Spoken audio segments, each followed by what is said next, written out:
Salut à tous, je m'appelle Antoine Caron et je suis heureux de vous accueillir sur cette chaîne dédiée à la pêche. Ici, je partage des astuces sur la pêche, le choix des appâts et des leurres, et j'aide également les débutants. Abonnez-vous pour rester toujours au courant. Et maintenant, passons au sujet du jour. Bonjour à tous. Dans cette vidéo, je vais vous parler des différents types de poissons nageurs que l'on peut utiliser pour la pêche du bar. Je vais vous expliquer les caractéristiques de chacun, leurs avantages et comment les choisir en fonction des conditions de pêche. Que vous soyez débutant ou pêcheur expérimenté, vous trouverez des conseils pratiques pour améliorer vos sorties. Restez avec moi pour découvrir tout ce qu'il faut savoir sur ces leurres incontournables. La majorité des poissons nageurs utilisés pour la pêche du bar sont des minnows et jerkbait minnows qui ont une forme élancée et sont pourvus d'une petite bavette en tête. Souvent compris entre 9 et 13 cm, ils peuvent être animés en linéaire, mais aussi en jerking ou en twitching. Existant en version flottante, coulante ou suspending, ils sont conçus pour évoluer à une profondeur comprise entre 0,80 et 1,50 m. Pour la plupart et couvrent ainsi la plus grande majorité des situations. Cependant, dans certaines configurations liées à la topographie du spot pêche, mais aussi en fonction de l'humeur des poissons, vous pouvez avoir recours à d'autres types de poissons nageurs issus bien souvent de la pêche en eau douce. Les longbill minnows sont dans la lignée des précédents, mais ils sont munis d'une bavette plus longue leur permettant d'évoluer à une profondeur plus importante.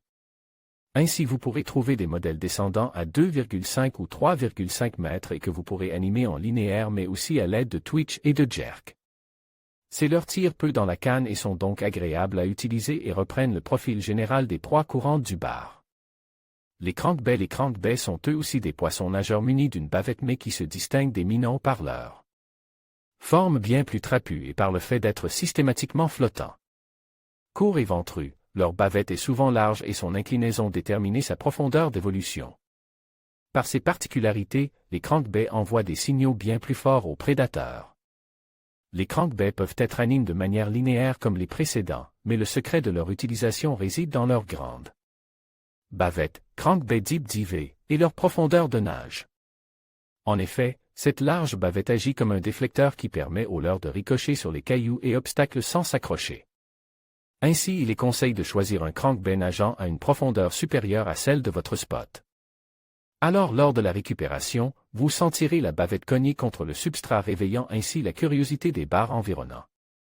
Si l'endroit est très encombre, faites une pause lors de ce choc et votre leurre, flottant, remontera dans la couche d'eau pour passer au-dessus. Cette large bavette a aussi la particularité de faire descendre votre leurre très rapidement à la profondeur souhaitée, ainsi en estuaire. Notamment, le crankbait est idéal pour pêcher des rives abruptes depuis une embarcation. Le wakebait reprend l'allure générale d'un crankbait mais sa bavette, plus courte et de forme quart, est positionnée à la verticale. Cette particularité lui permet d'évoluer à très faible profondeur. Ainsi, en fonction de la vitesse, il nagera 20 à 30 cm sous la surface. Pour prospecter des parcs à huîtres, ces leurres sont particulièrement efficaces car ils déplacent beaucoup d'eau et font réagir les bars de loin. Le lipless est un leurre très utilisé en eau douce mais presque inconnu par les pêcheurs en mer. Souvent court, 5 à 7 cm, et muni de billes, il est dépourvu de bavette. Son attache se situe alors sur le dos et il émet des vibrations puissantes lors de la récupération, déclenchant bien souvent l'agressivité des prédateurs. Les lipless se lancent à très longue distance et permettent de prospecter rapidement une zone étendue. Il existe deux manières principales de l'utiliser. Après l'avoir laissé descendre à la profondeur souhaitée, vous pouvez le récupérer de manière linéaire ou moulinet, souvent assez vite pour déclencher l'agressivité des bars. Vous le sentirez alors vibrer dans votre canne. La seconde animation, plus lente, consiste à réaliser des tractions, plus ou moins amples, et à le laisser redescendre dans la couche d'eau. Le lipless est très proche de la lame vibrante en termes de profil, de nage et d'animation, mais a bien souvent la particularité d'être bruyant. En conclusion, choisir le bon type de poisson nageur pour la pêche du bar est essentiel pour maximiser vos chances de succès. Que vous optiez pour des modèles flottants, coulants ou suspending, chaque type a ses propres avantages en fonction des conditions de pêche et du comportement des poissons. N'oubliez pas d'adapter votre technique et votre présentation en fonction des saisons et des lieux. Avec un peu de pratique et d'observation, vous serez en mesure de dénicher de magnifiques bars.